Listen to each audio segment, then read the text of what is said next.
हाँ जी बेटा, गुड इवनिंग। बेटा हमारा जो टॉपिक चल रहा था वर्किंग कैपिटल मैनेजमेंट, और उसकी बेटा हमने यूनिट नंबर 1 कंप्लीट कर ली है। और सेकंड यूनिट बेटा हमारी स्टार्ट हो चुकी है, जिसमें हमने वर्किंग कैपिटल की फाइनेंसिंग के बारे में पढ़ना है। और उसका भी बेटा हम एक लेक्चर कर चुके हैं। लास्ट लेक्चर में मैंने आपको बताया था sources of financing, short term and long term funds. Short term finances के सोर्सेज बेटा कौन से हैं और लॉन्ग टर्म फाइनेंसिस के सोर्सेज कौन से हैं, वो हम लास्ट क्लास में डिस्कस कर चुके हैं। आज की क्लास में बेटा हमने पढ़ना है analysis of risk, profitability and liquidity. हाँ जी बेटा, शॉर्ट टर्म फाइनेंसिंग और लॉन्ग टर्म फाइनेंसिंग के केस में रिस्क, प्रॉफिटेबिलिटी और लिक्विडिटी, इन तीनों पैरामीटर का बेटा एनालिसिस करना है। तो चलिए क्लास को बेटा स्टार्ट करते हैं।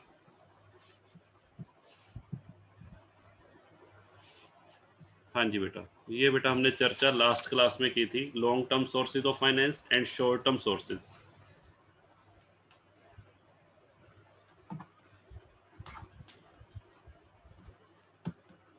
लॉन्ग टर्म सोर्सेज के बारे में बेटा मैंने बताया था कि लॉन्ग टर्म जो सोर्सेज हैं उनका जो यूज़ किया जाता है for financing the fixed assets and permanent working capital. और शॉर्ट टर्म सोर्सेज के बारे में बेटा मैंने बताया था कि शॉर्ट टर्म सोर्सेज का जो यूज़ किया जाता है for financing the temporary needs, temporary working capital और सीजनल वर्किंग कैपिटल बेटा आप कह सकते हैं। ये हमने लास्ट लेक्चर में किया था। आज की क्लास में बेटा जो हम बात करने वाले हैं वो 3 पैरामीटर्स के ऊपर चर्चा करेंगे। सबसे पहला पैरामीटर है बेटा लिक्विडिटी, दूसरा पैरामीटर बेटा प्रॉफिटेबिलिटी और तीसरा है रिस्क। तो चलिए वन बाय वन बेटा तीनों को डिस्कस करते हैं।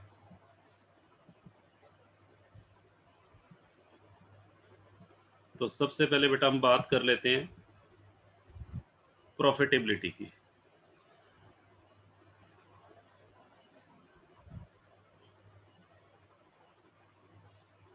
हाँ जी बेटा, देखिए सबसे पहली बात बेटा, प्रॉफिटेबिलिटी का मतलब क्या होता है।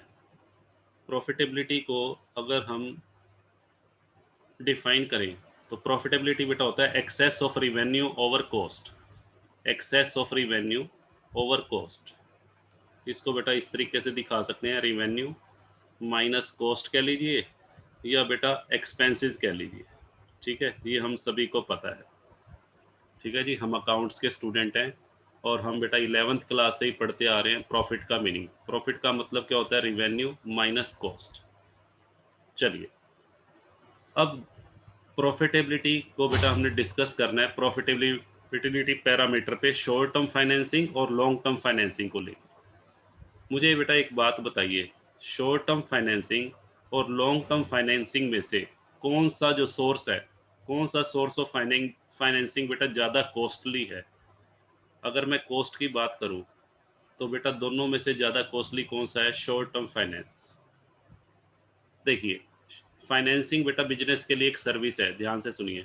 फाइनेंसिंग बिजनेस के लिए एक सर्विस है, और कोई भी ऐसी सर्विस जो हम शॉर्ट पीरियड के लिए किसी से लेते हैं वो बेटा हमेशा महंगी मिलती है, और कोई भी ऐसी सर्विस जो आप लॉन्ग पीरियड के लिए किसी से अवेल करते हैं तो बेटा वो सस्ती मिलती है।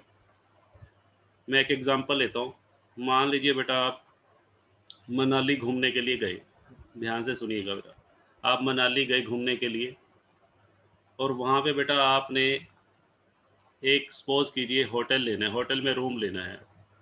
ठीक है बेटा, होटल में स्टे करने के लिए आपको रूम की ज़रूरत है। ठीक है जी, आपने उस होटल के मैनेजर से या ओनर से बात की और आपने उसको कहा कि सर मुझे आपके होटल में स्टे करना है, ठीक है, मुझे रूम की ज़रूरत है। तो उसने पूछा आपसे कि सर आपको कितने दिनों के लिए स्टे करना है, तो आपने कहा कि मुझे 3 डेज़ के लिए स्टे करना है। ठीक है जी, आपने 3 डेज़ के लिए बेटा स्टे करना है वहाँ पर। तो होटल के मैनेजर ने कहा ठीक है जी, आपको हम 5000 रुपीज़ पर डे के हिसाब से रूम देंगे, हमारा चार्ज ये होगा 5000 पर डे।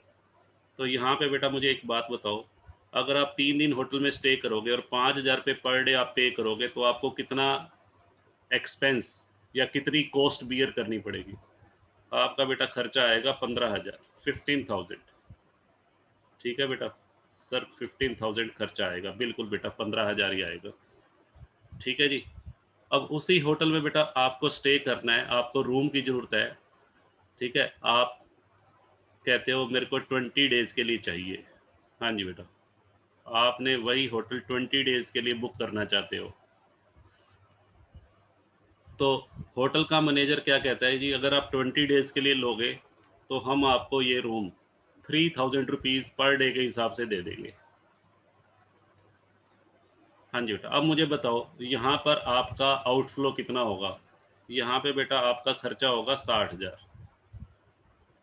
यहाँ पे बेटा देखिए, यहाँ पर आपका टोटल एक्सपेंस, टोटल कॉस्ट 60,000 है, और यहाँ पे टोटल कॉस्ट कितनी है, 15,000 है। अब मुझे एक बात बताइए, अगर मैं पर डे को देखूं तो पर डे कॉस्ट बेटा किसकी ज़्यादा है। पर डे कॉस्ट, अगर मैं 3 डेज़ के लिए सर्विस लेना चाहता हूं तो वो सर्विस बेटा मुझे महंगी पड़ रही है, और अगर मैं ज़्यादा दिनों के लिए कोई सर्विस अवेल करना चाहता हूं तो वो सर्विस बेटा मुझे सस्ती पड़ रही है पर डे के हिसाब से। बट अगर मैं टोटल कॉस्ट को देखूं, total overall payment, total cost कह लो या ओवरऑल पेमेंट, तो ओवरऑल पेमेंट बेटा कहाँ ज़्यादा हो रही है, ओवरऑल पेमेंट सेकंड केस में ज़्यादा हो रही है, जब आप लॉन्ग पीरियड के लिए कोई सर्विस अवेल कर रहे हो, और शॉर्ट पीरियड के लिए सर्विस अवेल करते हो तो ओवरऑल पेमेंट बेटा आपकी कम जा रही है। तो यही बेटा यहाँ पर है। देखिए, अगर मैं बात करूँ शॉर्ट टर्म फाइनेंसिंग की और लॉन्ग टर्म फाइनेंसिंग की, रेट ऑफ इंटरेस्ट बेटा शॉर्ट टर्म फाइनेंसिंग के ज़्यादा होंगे। ठीक है, अगर आपको कोई लोन चाहिए बैंक से और शॉर्ट टर्म लोन चाहिए तो बैंक बेटा आपसे ज़्यादा रेट ऑफ इंटरेस्ट चार्ज करेगा। ठीक है, तो यहाँ मैं लिख दूँ।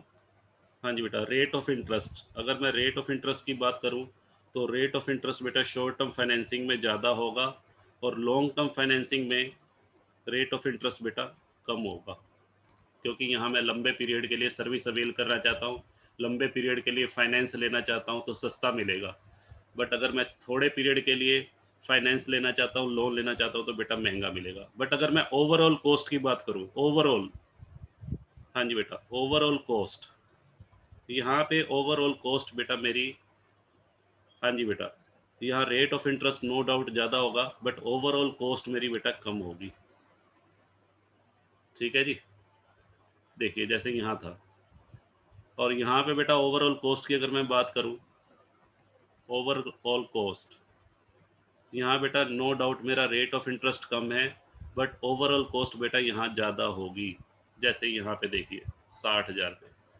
ठीक है जी, क्योंकि यहाँ पर आपने लंबे पीरियड के लिए पैसा उधार लिया तो ब्याज बेटा ज़्यादा देना पड़ेगा ओवरऑल। हालांकि रेट ऑफ इंटरेस्ट कम है, यहाँ पे रेट ऑफ इंटरेस्ट ज़्यादा है बट ओवरऑल कॉस्ट बेटा कम क्यों होगी, क्योंकि आपका जो ड्यूरेशन है, लोन का जो ड्यूरेशन है वो कम है, और यहाँ लोन का ड्यूरेशन ज़्यादा है तो इसीलिए आपकी कॉस्ट भी ज़्यादा है। तो अब बेटा मुझे एक बात बताओ, प्रॉफिटेबिलिटी पे क्या असर पड़ेगा। हाँ जी बेटा, प्रॉफिटेबिलिटी का संबंध किससे होता है, कॉस्ट से। अगर बेटा आपकी कॉस्ट कम है, अगर आपका खर्चा कम है, खर्चा कम है तो प्रॉफिट ज़्यादा होगा, और यहाँ पे बेटा प्रॉफिटेबिलिटी क्या होगी, आपकी कॉस्ट ज़्यादा है तो बेटा प्रॉफिटेबिलिटी कम होगी। ठीक है जी। तो अगर मैं बात करूँ कि प्रॉफिटेबिलिटी के मामले में कौन सा विनर है, हाँ जी बेटा, प्रॉफिटेबिलिटी के मामले में इन दोनों में से किसकी जीत पक्की है, तो प्रॉफिटेबिलिटी के मामले में बेटा विनर कौन है, शॉर्ट टर्म फाइनेंसिंग। कंक्लूजन बेटा मैं यहाँ लिख देता हूँ यहाँ पर। हाँ जी बेटा, short term financing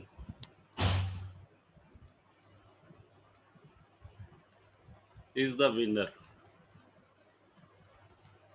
as far as profitability is concerned। अभी बेटा मैं सिर्फ एक पहलू की बात कर रहा हूँ, प्रॉफिटेबिलिटी की। तो प्रॉफिटेबिलिटी के मामले में जो जीत हुई है वो किसकी हुई है, शॉर्ट टर्म फाइनेंसिंग की। अच्छा, लॉन्ग टर्म फाइनेंसिंग के केस में एक प्रॉब्लम बेटा और भी आती है। देखो, लॉन्ग टर्म फाइनेंसिंग के केस में मैंने लिखा ओवरऑल कॉस्ट ज़्यादा होती है आपको, क्योंकि आप लंबे ड्यूरेशन के लिए लोन ले रहे हैं तो आपको ज़्यादा ब्याज पे करना पड़ेगा। एक रीज़न बेटा और भी है, लॉन्ग टर्म फाइनेंसिंग के केस में अगर मान लीजिए आपको थोड़े समय के लिए लोन की ज़रूरत नहीं भी है, आप लोन का यूज़ नहीं भी कर रहे, तब भी आपका ब्याज आपको देना पड़ता है। ठीक है जी? मान लो बिज़नेस में बेटा कुछ समय ऐसा भी आता है जब हमारे पास खुद का अपना पैसा होता है, वहाँ पे हमें बाहर से पैसा लेने की ज़रूरत नहीं होती। बट मैंने क्या किया हुआ है, बिज़नेस के लिए लॉन्ग टर्म फाइनेंस लिया हुआ है पहले से ही लॉन्ग टर्म लोन लिया हुआ है मैंने। तो मेरे को बेटा अननेसेसरी इंटरेस्ट पे करना पड़ेगा। मैं लिख देता हूँ यहाँ पे, लॉन्ग टर्म लोन में बेटा ये भी नुकसान रहता है। हाँ जी बेटा, अननेसेसरी इंटरेस्ट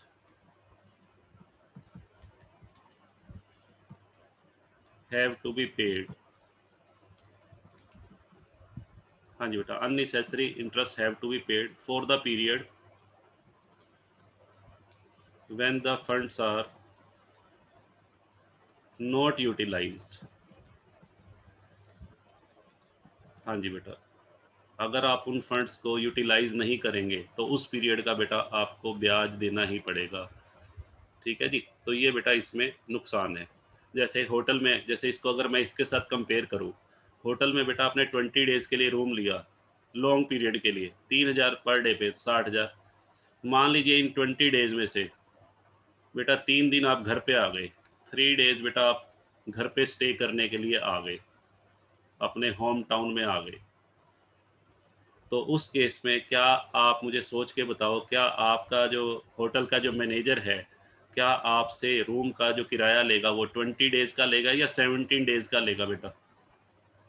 आप 3 दिन के लिए बेटा घर आ गए, बट आपका सामान उसी होटल में पड़ा है अभी भी, और आपने कहा एग्रीमेंट आप 20 डेज़ का करके आए हो, तो उस केस में बेटा होटल का जो किराया तो 20 दिन का ही लगेगा, भले ही उस होटल को आपने 3 दिन यूज़ ना भी किया हो। ठीक है जी? तो 3 दिन का जो आप किराया पे करोगे, 3 दिन का बेटा कितना किराया आपने पे कर दिया 3000 के हिसाब से? 9000 रुपए। 9000 रुपए बेटा अननेसेसरी खर्चा हो गया, अननेसेसरी रेंट आपने पे कर दिया। ठीक ऐसे ही यहाँ पर भी बेटा जो आप ओवरऑल कॉस्ट है, अगर आप कोई लोन लेते हो, लंबे समय के लिए लोन लेते हो, और उस लोन को बेटा अगर आप यूटिलाइज़ नहीं करते बीच-बीच में, तो उस पीरियड का अननेसेसरी इंटरेस्ट आपको देना ही पड़ेगा, उससे आप बच नहीं सकते। तो ये बेटा एक नुकसान है जिसकी वजह से ओवरऑल कॉस्ट ज़्यादा होती है और प्रॉफिटेबिलिटी कम। हाँ जी बेटा, बताइए, यहाँ तक क्लियर है?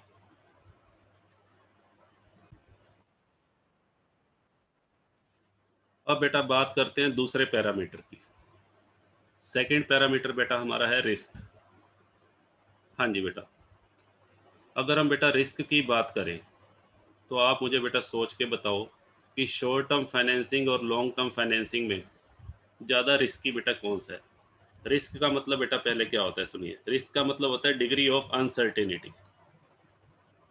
Degree of uncertainty. हाँ जी बेटा, मान लीजिए बेटा आपको ये देखना है कि अनसर्टेनिटी किस में ज़्यादा है या रिस्क बेटा किस में ज़्यादा है। तो ध्यान से सुनिएगा मेरी बात। जहाँ तक रिस्क की बात है, शॉर्ट टर्म फाइनेंसिंग के अंदर बेटा रिस्क ज़्यादा है। हाँ जी बेटा, यहाँ मैं लिख देता हूँ। अभी मैं इस बात को प्रूव करूँगा कि शॉर्ट टर्म फाइनेंसिंग में रिस्क कैसे है। शॉर्ट टर्म फाइनेंसिंग में बेटा रिस्क ज़्यादा है। रिस्क बेटा ज़्यादा होगा, रिस्क ज़्यादा होगा तो प्रॉफिटेबिलिटी भी बेटा ज़्यादा होगी। ये हमने पढ़ा हुआ है, मोर रिस्क मोर प्रॉफिटेबिलिटी। प्रॉफिटेबिलिटी बेटा हम कर चुके हैं पीछे। शॉर्ट टर्म फाइनेंसिंग में प्रॉफिटेबिलिटी ज़्यादा होती है, इसमें बेटा रिस्क भी ज़्यादा है। अब ध्यान से सुनिए, रिस्क किस चीज़ का है। हाँ जी बेटा, यहाँ पे दो तरह का बेटा रिस्क हो सकता है। सबसे पहला रिस्क है बेटा रीफाइनेंस रिस्क। हाँ जी बेटा, रीफाइनेंस रिस्क। और दूसरा बेटा रिस्क होता है इंटरेस्ट रेट रिस्क। अब दोनों को बेटा ध्यान से समझिएगा, बहुत ही बढ़िया हैं दोनों। तो सबसे पहले बेटा मैं बात करता हूँ रीफाइनेंसिंग रिस्क। रीफाइनेंसिंग रिस्क बेटा क्या होता है? रीफाइनेंसिंग रिस्क का मतलब होता है पॉसिबिलिटी ऑफ या probability of failure to get a new loan. हाँ जी बेटा, probability of failure to get a new loan. बेटा एक बात बताओ, शॉर्ट टर्म फाइनेंसिंग, जो शॉर्ट पीरियड के लिए आप लोन लेते हो और लॉन्ग पीरियड के लिए आप लोन लेते हो, कौन सा लोन बेटा जल्दी एक्सपायर होगा? हाँ जी बेटा, शॉर्ट टर्म लोन जल्दी एक्सपायर होगा, no doubt. Short term loan का पीरियड कम होता है, तो जिसका पीरियड कम हो वो जल्दी एक्सपायर होगा। अब मान लीजिए आपने थोड़े पीरियड के लिए लोन लिया हुआ था और वो एक्सपायर हो गया, उसके बावजूद भी आपकी फंड्स की नीड पूरी नहीं हुई, उसके बाद भी आपको क्या करना पड़ेगा बेटा? अगर आपको पैसे की ज़रूरत है तो नया लोन लेना पड़ेगा। आपका शॉर्ट टर्म लोन जो लोन था, पिछला लोन तो बेटा एक्सपायर हो गया। तो पिछला लोन अगर एक्सपायर हो गया है तो उस केस में आपको नया लोन लेना पड़ेगा। अब नया लोन बेटा मिलेगा या नहीं मिलेगा ये अनसर्टेन है। नया लोन बेटा आपको मिल भी सकता है और नहीं भी, ये अनसर्टेन है। सपोज़ कीजिए आपको वो नया लोन नहीं मिला, तो उस केस में क्या-क्या प्रॉब्लम फेस करनी पड़ेंगी? नया लोन ना मिलने की वजह से बेटा क्या-क्या प्रॉब्लम्स आ सकती हैं? उस केस में बेटा जो प्रॉब्लम आएँगी, एक तो बेटा आपकी सप्लाई रुक सकती है। सप्लाई ऑफ रॉ मटेरियल, ये बेटा बंद हो सकती है। सप्लाई ऑफ रॉ मटेरियल बंद होगी तो प्रोडक्शन बंद होने का खतरा, स्टॉपेज ऑफ प्रोडक्शन, आपकी प्रोडक्शन एक्टिविटी बंद हो सकती है। ठीक है बेटा? आपको नया लोन नहीं मिलेगा, नया लोन ना मिलने से आपका हो सकता है आपका सप्लायर रॉ मटेरियल देने से मना कर जाए, आपकी प्रोडक्शन एक्टिविटी बंद हो जाए, तो ये बेटा प्रॉब्लम आ सकती है। ठीक है जी? भले ही वो प्रॉब्लम टेम्परेरी पीरियड के लिए आए बट बेटा आ सकती है। दूसरी बात, ऐसा भी हो सकता है कि लोन ना मिलने पर आपको अपनी वर्किंग कैपिटल नीड्स के लिए आपको अपने बिजनेस की बेटा जो अनवांटेड एसेट है, आपको अपने बिजनेस की संपत्तियां भी बेचनी पड़ सकती हैं। अगर बहुत ज़्यादा एडवर्स सिचुएशन आ जाए तो आपका बेटा अपनी नीड्स को पूरा करने के लिए आपको बिजनेस की एसेट्स को भी सेल करना पड़ सकता है। तो कहने का मतलब यहाँ पे बेटा रिस्क है, हमें रिस्क, इस रिस्क को बेटा क्या बोलते हैं? Refinance risk. The possibility of failure to get a new loan, this risk is known as refinance risk. और ये रिस्क बेटा किस में है? शॉर्ट टर्म फाइनेंसिंग में। अगर बेटा मैं लॉन्ग टर्म फाइनेंसिंग की बात करूं, क्या लॉन्ग टर्म फाइनेंसिंग में ये रिस्क है? हाँ जी बेटा, लॉन्ग टर्म फाइनेंसिंग की अगर मैं बात करूं तो क्या उसके अंदर रीफाइनेंस रिस्क की समस्या आएगी? नहीं आएगी। क्यों नहीं आएगी? क्योंकि बेटा यहाँ पर आपने लंबे पीरियड के लिए एग्रीमेंट किया हुआ है लोन का, लंबे पीरियड के लिए आपका जो लोन का ड्यूरेशन है वो ज़्यादा है, तो यहाँ पे रीफाइनेंस की बेटा प्रॉब्लम नहीं आएगी। तो यहाँ पे मैं लिख देता हूँ, यहाँ बेटा रिस्क कम है। ठीक है जी? अभी मैंने रीफाइनेंस रिस्क की बात की है, तो यहाँ बेटा मैं लिख देता हूँ चाहे आगे,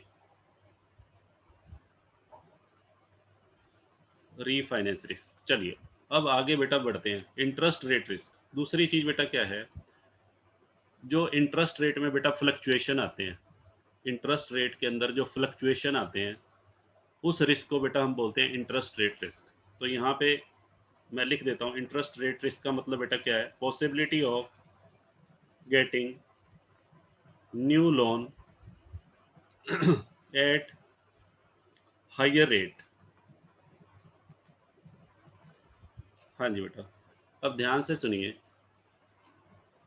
कई बार बेटा क्या होता है कि हमारा, मान लीजिए मैंने शॉर्ट टर्म लोन लिया हुआ है, मैंने बेटा थोड़े समय के लिए लोन लिया हुआ है, जैसे ही वो ड्यूरेशन ख़त्म होगा, वो शॉर्ट ड्यूरेशन ख़त्म होगा और मुझे पैसे की ज़रूरत अभी भी है, तो मेरे को क्या करना पड़ेगा? नया लोन लेना पड़ेगा। अब नया लोन बेटा हो सकता है कि पहले से ज़्यादा रेट पे मिले। ठीक है जी? पहले से बेटा अगर मान लीजिए मेरा जो पुराना लोन था, मान लीजिए वो मेरा 8% के रेट पे था, तो हो सकता है जो नया जो मैं लोन लूँगा वो मेरे को 8% में ना मिले, उसके लिए मेरे को ज़्यादा रेट चुकाना पड़े। कई बार मार्केट में ऐसी परिस्थितियाँ हो जाती हैं, रेट बेटा ज़्यादा हो जाते हैं, तो आपको नया लोन हो सकता है ज़्यादा रेट ऑफ इंटरेस्ट पे मिले। तो ये बेटा एक रिस्क है। ये रिस्क बेटा बताओ किस में होगा? सर ये रिस्क भी शॉर्ट टर्म फाइनेंसिंग में होगा, लॉन्ग टर्म में ये रिस्क नहीं है। हाँ जी बेटा, लॉन्ग टर्म में क्या होता है? लॉन्ग टर्म के केस में बेटा ये जो रिस्क है ना के बराबर होता है, क्योंकि नॉर्मली जो हमारा रेट ऑफ इंटरेस्ट है वो लंबे समय के लिए बेटा क्या हो जाता है? बाउंड, लंबे समय के लिए फिक्स हो जाता है। ठीक है जी? तो आपका एक एग्रीमेंट हो गया लंबे समय के लिए, तो वहाँ बेटा इंटरेस्ट रेट के फ्लक्चुएशन का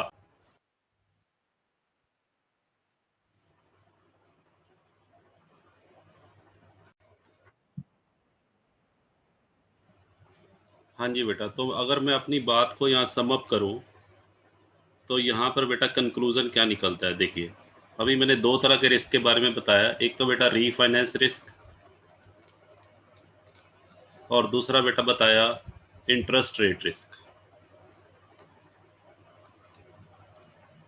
अगर बेटा मैं रीफाइनेंस रिस्क को ए से डिनोट करूँ और इंटरेस्ट रेट रिस्क को बी से डिनोट करूँ, तो टोटल रिस्क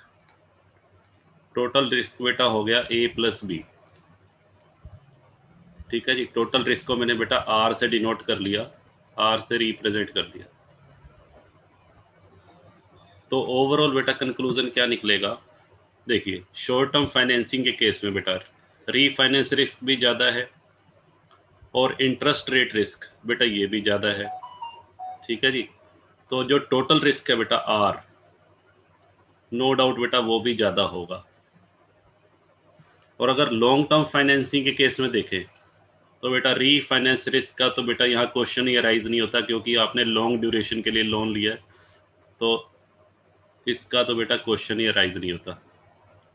और जो हमारा इंटरेस्ट रेट रिस्क है, ये बेटा थोड़ा बहुत हो सकता है इन केस, अगर मान लीजिए आपने लॉन्ग पीरियड के लिए लोन ले लिया है, ठीक है जी, और बाय चांस फ्यूचर में इंटरेस्ट का रेट बेटा कम हो जाता है, फ्यूचर में बैंक जो नए लोन दे रहा है उनके ऊपर रेट ऑफ इंटरेस्ट बेटा कम हो जाता है, बट आपने पुराना लोन लिया हुआ है और उसके ऊपर रेट ऑफ इंटरेस्ट ज़्यादा है और आपका रेट ऑफ इंटरेस्ट भी फिक्स्ड है, तो उस केस में बेटा आपको नुकसान हो सकता है। बट फिर भी अगर मैं बात करूं, कंपैरिजन करूं शॉर्ट टर्म फाइनेंसिंग के कंपैरिजन में, तो यहाँ बेटा इंटरेस्ट रेट रिस्क इसमें भी कम होगा। ठीक है, तो ओवरऑल रिस्क बेटा इसमें कम है।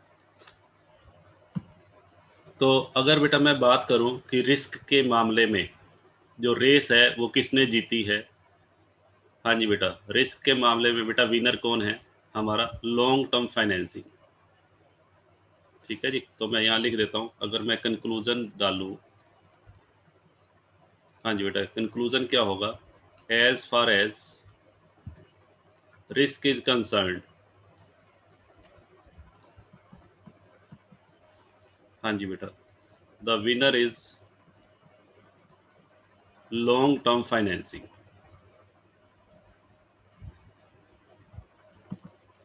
हाँ जी बेटा, क्लियर है यहाँ तक। तो अभी तक हमने 2 पैरामीटर्स पे बेटा शॉर्ट टर्म फाइनेंसिंग और लॉन्ग टर्म फाइनेंसिंग की जजमेंट की है। पहला पैरामीटर बेटा कौन सा था, पहला पैरामीटर था प्रॉफिटेबिलिटी, और दूसरा पैरामीटर बेटा क्या हुआ, रिस्क। अब बेटा बात करते हैं थर्ड पैरामीटर की।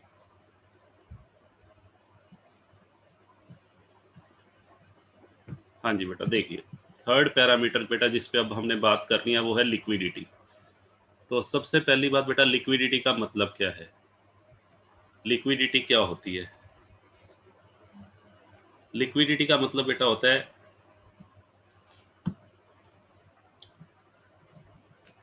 हाँ जी बेटा, availability of cash at A point of time. हाँ जी बेटा, एक पर्टिकुलर टाइम पर आपके पास कैश अवेलेबल है या नहीं, उसको बेटा बोलते हैं लिक्विडिटी। लिक्विडिटी बेटा जितनी अच्छी होगी आपकी, एक पर्टिकुलर टाइम पे आपके पास जितना ज़्यादा कैश होगा उतनी ही ज़्यादा आपकी सोल्वेंसी पोजीशन अच्छी होगी। सोल्वेंसी का मतलब आप अपनी लाइबिलिटीज़ की पेमेंट टाइम पर कर पाएंगे, आप अपने सप्लायर को जिनसे आप रॉ मटेरियल खरीदते हो उनको खुश रख पाएंगे क्योंकि आप उनकी पेमेंट टाइम पे कर रहे हो, आप अपने वर्कर्स को जो सैलरी है, अपने स्टाफ को जो सैलरी देते हो वो टाइम पे दे पाओगे, वो भी खुश रहेंगे। तो लिक्विडिटी जो है, लिक्विडिटी का मतलब बेटा, लिक्विडिटी जो होती है उसकी नीड किस लिए होती है, टू पे द लाइबिलिटीज, आपकी लाइबिलिटीज की पेमेंट करने के लिए। ठीक है जी, यानी कि आपकी जो सोल्वेंसी है, सोल्वेंसी पोजीशन को बेटर बनाने के लिए आपकी लिक्विडिटी स्ट्रांग होनी चाहिए। अब बात करते हैं कि शॉर्ट टर्म फाइनेंसिंग और लॉन्ग टर्म फाइनेंसिंग में बेटा लिक्विडिटी किस में स्ट्रांग होगी। देखो बिल्कुल सिंपल है, शॉर्ट टर्म फाइनेंसिंग में आपने थोड़े समय के लिए लोन लिया है, शॉर्ट ड्यूरेशन के लिए फंड्स अरेंज किए हैं। जब बेटा थोड़े समय के लिए आपने फंड्स अरेंज किए हैं, तो नो डाउट यहाँ बेटा लिक्विडिटी की प्रॉब्लम आ सकती है।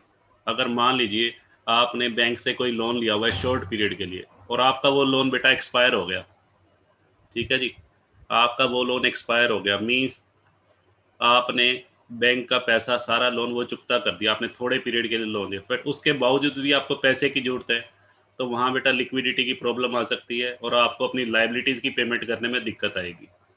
तो शॉर्ट टर्म फाइनेंसिंग के केस में अगर मैं बात करूँ, हाँ जी बेटा, लिक्विडिटी की, इसमें बेटा लिक्विडिटी का मतलब कैश की प्रॉब्लम आएगी, तो लिक्विडिटी बेटा यहाँ पर कम होगी शॉर्ट टर्म फाइनेंसिंग के केस में। और लॉन्ग टर्म फाइनेंसिंग के केस में अगर बेटा लिक्विडिटी की बात करें, क्योंकि यहाँ आपने लंबे पीरियड के लिए लोन लिया है, तो यहाँ बेटा लिक्विडिटी की कोई प्रॉब्लम नहीं आएगी, क्योंकि आपने लंबे समय के लिए पैसे का प्रबंध किया हुआ है, तो यहाँ बेटा लिक्विडिटी क्या होगी, ज़्यादा होगी। अच्छा, यहाँ लिक्विडिटी कम होगी तो बेटा जो सोल्वेंसी पोजीशन, जो आपकी लायबिलिटीज़ की पेमेंट करने में आपको प्रॉब्लम आएगी, तो यहाँ पर अगर मैं बात करूँ जो सोल्वेंसी पोजीशन कैसी होगी, तो बेटा यहाँ मैं लिखता हूँ पुअर, सोल्वेंसी पोजीशन पुअर होगी, क्योंकि यहाँ लिक्विडिटी मेरे पास कैश की अवेलेबिलिटी कम है। अगर कैश की अवेलेबिलिटी ज़्यादा होगी, लिक्विडिटी ज़्यादा होगी, तो बेटा आपकी जो सोल्वेंसी पोजीशन है वो कैसी होगी, स्ट्रॉन्ग, ठीक है जी। तो अगर हम बात करें यहाँ पे कंक्लूजन निकालें कि लिक्विडिटी के मामले में विनर कौन हुआ, हाँ जी बेटा, अगर मैं लिक्विडिटी के मामले में विनर की बात करूँ, तो लिक्विडिटी के मामले में बेटा विनर कौन है, लॉन्ग टर्म फाइनेंसिंग। हाँ जी बेटा, यहाँ मैं लिख देता हूँ, as far as liquidity is concerned, long term funds are winner. तो बेटा अगर मैं ओवरऑल कंक्लूजन निकालूं आज के इस टॉपिक का, तो उसको बेटा सम अप करते हैं, ओवरऑल कंक्लूजन क्या निकला।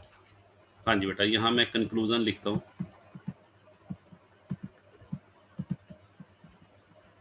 सबसे पहली बात बेटा जो आपको कंक्लूड करनी है कि अगर हम प्रॉफिटेबिलिटी की बात करें, प्रॉफिटेबिलिटी के मामले में जो विनर है, हाँ जी बेटा, प्रॉफिटेबिलिटी के मामले में जो विनर है वो है शॉर्ट टर्म फंड्स,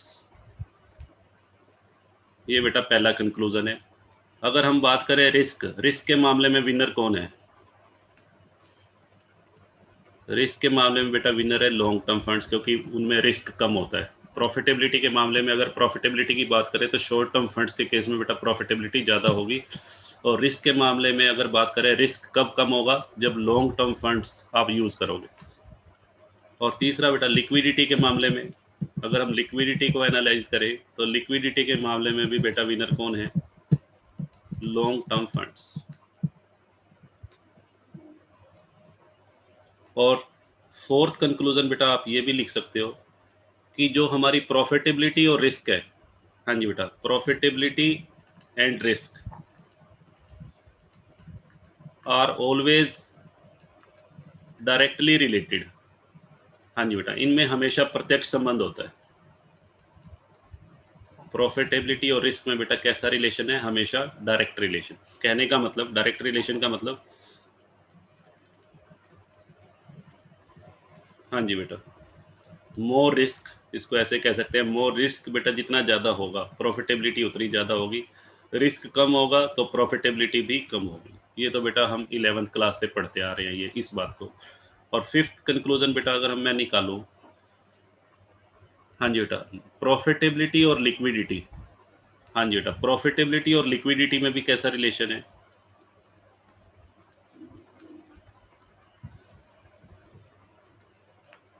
हाँ जी बेटा, profitability and liquidity are inversely related. हाँ जी बेटा, प्रॉफिटेबिलिटी और लिक्विडिटी में इनवर्स रिलेशन है। देखिए, एक तरफ बेटा मैंने लिख लिया प्रॉफिटेबिलिटी और एक तरफ बेटा लिक्विडिटी। हाँ जी बेटा, प्रॉफिटेबिलिटी ज़्यादा कब होती है, जब हम शॉर्ट टर्म फंड्स का यूज़ करते हैं। प्रॉफिटेबिलिटी में बेटा विनर मैंने बताया था शॉर्ट टर्म फंड, और जब प्रॉफिटेबिलिटी बेटा ज़्यादा होगी मींस आप शॉर्ट टर्म फंड्स का इस्तेमाल ज़्यादा कर रहे हो, तो उस केस में बेटा लिक्विडिटी प्रॉब्लम आएगी, आपकी लिक्विडिटी कम हो जाएगी। क्योंकि लिक्विडिटी का मतलब आपके जो कैश की अवेलेबिलिटी है, कैश की अवेलेबिलिटी बेटा किस में कब होती है? जब लॉन्ग टर्म फंड्स का इस्तेमाल करो। प्रॉफिटेबिलिटी ज़्यादा होगी जब आप शॉर्ट टर्म फंड्स यूज़ करोगे, तो आपकी लिक्विडिटी पोजीशन ऑटोमेटिकली पुअर होगी, और प्रॉफिटेबिलिटी अगर कम होगी तो बेटा लिक्विडिटी ज़्यादा होगी। तो ये 5 बेटा कंक्लूजन निकलते हैं आज की क्लास से। ठीक है जी, तो बेटा इसको अच्छे से स्टडी कर लेना तीनों पैरामीटर्स पे। और अगर मैं कुछ और फैक्टर्स की बात करूं कि शॉर्ट टर्म फाइनेंसिंग और लॉन्ग टर्म फाइनेंसिंग में और बेटा क्या क्या थोड़े डिफरेंसेस हैं, चलिए एक बार उन पे भी बात नज़र डाल लेते हैं। हाँ जी बेटा, ये बेटा एग्ज़ाम में आपको लिखना कैसे है, प्रॉफिटेबली स्टैंड पॉइंट, ये आपको सारी बातें मैं समझा चुका हूँ, इसको जस्ट आप रीड कर लीजिएगा। ठीक है, और ये बेटा रिस्क के बारे में बात हो गई। रिस्क मैंने दो तरह के बताए थे, रीफाइनेंसिंग रिस्क और इंटरेस्ट रेट रिस्क। तो एग्ज़ाम के अंदर बेटा आपको इस तरीके से इसको डिटेल में लिखना है। और अब बेटा बात कर लेते हैं कुछ एक और डिफरेंसेस हैं। हाँ जी बेटा, शॉर्ट टर्म फाइनेंसिंग जो होता है नॉर्मली 1 to 2 ईयर्स के लिए, और लॉन्ग टर्म फाइनेंसिंग 3+।